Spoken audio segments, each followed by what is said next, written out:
The entire conference room fell into a suffocating silence as the 12th interpreter lowered her headset, her face pale with defeat. 12 highly paid professionals, each with polished resumes and international certifications, had tried and failed.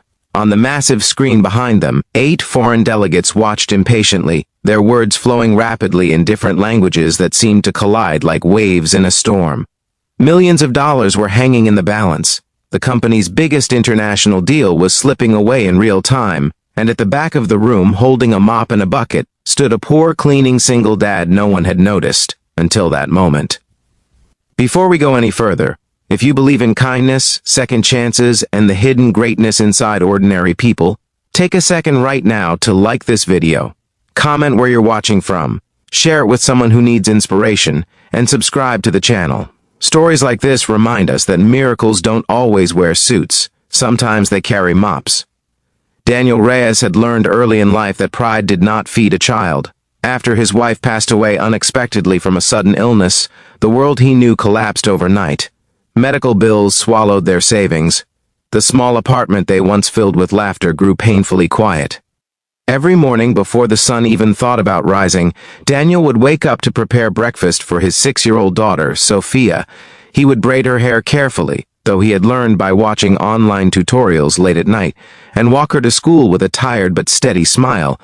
Then he would head to the towering glass building downtown where he worked as a night cleaner. To most employees, Daniel was invisible. He moved silently through the hallways, emptying trash bins, polishing marble floors, and wiping fingerprints off doors that executives pushed open without ever looking down. His uniform was plain, slightly faded, and always spotless. He carried himself with humility, but inside him lived something no one in that building suspected, a mind sharpened by years of study, sacrifice, and an unbreakable determination to survive. Long before tragedy struck, Daniel had been a language enthusiast. Growing up in a poor neighborhood filled with immigrants from around the world, he was surrounded by different cultures and dialects. He learned Spanish from his grandmother, English from school, French from an elderly neighbor who once taught literature, Mandarin from a grocery store owner who let him help stock shelves, Arabic from evenings spent listening to international radio, Portuguese from construction co-workers, German from borrowed library tapes, and Japanese from a college exchange student who had once needed a friend. Language was his escape, his bridge to worlds far beyond the cracked sidewalks of his childhood. He had even earned a scholarship to study linguistics in college, but life intervened. When Sophia was born and his wife's health began to decline, Daniel dropped out to work full-time. Dreams were postponed, responsibilities were not. On the day everything changed, Daniel was assigned to clean the executive floor earlier than usual because of a high-profile international meeting. He had seen important gatherings before, but nothing like this. Black cars lined the street outside. Security guards stood at every corner. The company's CEO, Margaret Whitmore, known for her icy composure and relentless ambition, was hosting delegates from 8 different countries to finalize a groundbreaking global partnership. But something had gone terribly wrong. The company's primary interpreter fell ill at the last minute.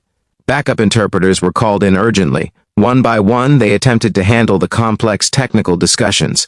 But the problem wasn't just translation. It was nuance. The delegates weren't simply speaking different languages. They were expressing cultural subtleties, legal intricacies, and industry-specific terminology that required deep understanding. Misinterpretations began piling up. Frustration mounted. Voices grew sharper. A Brazilian delegate slammed his folder shut. A German investor shook his head in visible irritation. A Japanese executive removed his glasses slowly, signaling quiet disapproval. Margaret Whitmore felt her empire trembling. Daniel was wiping the glass wall outside the conference room when he heard it, a phrase in Mandarin that had been mistranslated. The interpreter rendered it as a rejection of terms, but Daniel knew it meant something entirely different, a request for clarification framed politely to preserve mutual respect. He paused, his heart pounding. He tried to ignore it. It wasn't his place. He was a cleaner, not a consultant. But then he heard the Arabic delegate respond, his words tense, his tone misunderstood. Daniel's chest tightened. Years of listening, studying, and loving languages told him this was spiraling toward disaster. Inside, Margaret's voice grew strained. She called for another interpreter. That made 12. When the 12th failed to restore order, a heavy silence settled. It was the silence of collapsing opportunity. Daniel surprised even himself when he gently knocked on the open conference door. Every head turned. The sight of a janitor standing at the threshold of a multi-million-dollar negotiation felt almost absurd. His hands trembled slightly as he explained, respectfully and quietly, that he believed there had been misunderstandings. Security shifted uneasily, ready to escort him out. Margaret stared at him, disbelief flickering in her eyes. Desperation can make even the proud reconsider. She allowed him 60 seconds. Daniel stepped forward, not with arrogance but with calm humility. He began in Mandarin, clarifying the original phrase with precision and cultural sensitivity. The delegate's expression changed instantly, from irritation to surprise. Then Daniel shifted seamlessly into Arabic, explaining the intended meaning and smoothing over tension. He transitioned into Portuguese to address a financial concern, then into German to refine a contractual nuance.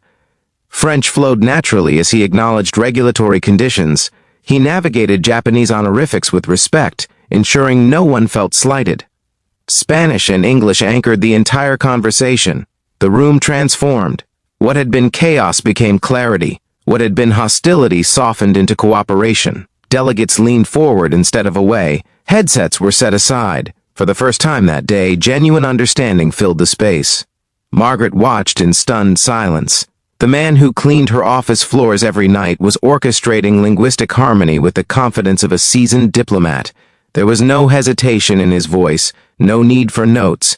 His translations carried empathy, intelligence, and balance. Hours later, the deal was not only salvaged, it was strengthened. The delegates expressed gratitude for the remarkable multilingual mediator. Some even insisted on exchanging business cards with Daniel, who shyly admitted he did not own any. When the room finally emptied, exhaustion hit him like a wave. He expected to be thanked politely and sent back to his mop. Instead, Margaret asked him to sit. For the first time, she truly saw him, not as a background figure but as a human being with extraordinary depth. She asked about his education, his life, how he had acquired such mastery. Daniel spoke honestly, without embellishment. He explained how he had left college, how he worked nights and sometimes days, how he studied languages after Sophia fell asleep, because learning reminded him that the world was bigger than his grief. Margaret felt something unfamiliar stirring inside her: humility. The following week, Daniel received an offer that would change his life. The company created a new position, International Communications Specialist. It came with a salary he had never imagined, health benefits and flexible hours, so he could continue caring for Sophia. When he told his daughter, she didn't fully understand contracts or corporate titles. She only saw the tears in her father's eyes and knew something beautiful had happened. She hugged him tightly and said she always knew he was the smartest person in the world. Daniel's first day in his new office felt surreal. The same hallways he once cleaned now echoed with greetings directed at him. Some employees felt embarrassed for never noticing him before. Others felt inspired. He treated everyone with the same respect he always had, from security guards to executives. But perhaps the most powerful moment came months later, during another international summit. This time, Daniel entered the conference room through the front door, wearing a simple but well-fitted suit. The delegates recognized him immediately. There were smiles, nods of respect. He didn't stand at the back anymore. And yet, he never forgot where he started. He continued volunteering on weekends at community centers, teaching free language classes to immigrants and underprivileged children. He told them that knowledge was something no one could take away, no matter how small your paycheck or how invisible you felt. Margaret Whitmore often reflected on that disastrous meeting that almost cost her everything. She realized the greatest failure had not been linguistic, it had been perceptual. They had overlooked brilliance because it wore the uniform of poverty. Daniel's journey became a quiet legend within the company. Not because he sought fame, but because his story reminded everyone that talent does not always announce itself loudly. Sometimes it waits patiently behind closed doors, holding a mop, hoping for a chance. Now, before we reach the end of this story, if Daniel's journey moved you even a little, take a moment to like this video. Share it with someone who needs encouragement, and subscribe for more stories that restore faith in humanity. And here's something special. Comment the word invisible if you've ever felt unseen but refused to give up.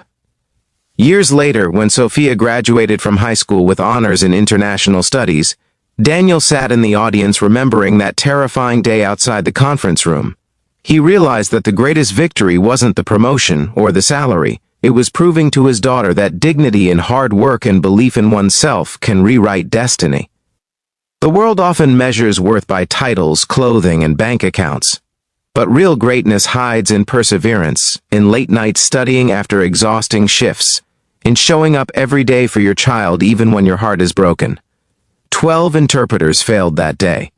Not because they lacked education, but because understanding requires more than vocabulary. It demands empathy, patience, and lived experience. The poor cleaning single dad possessed all three.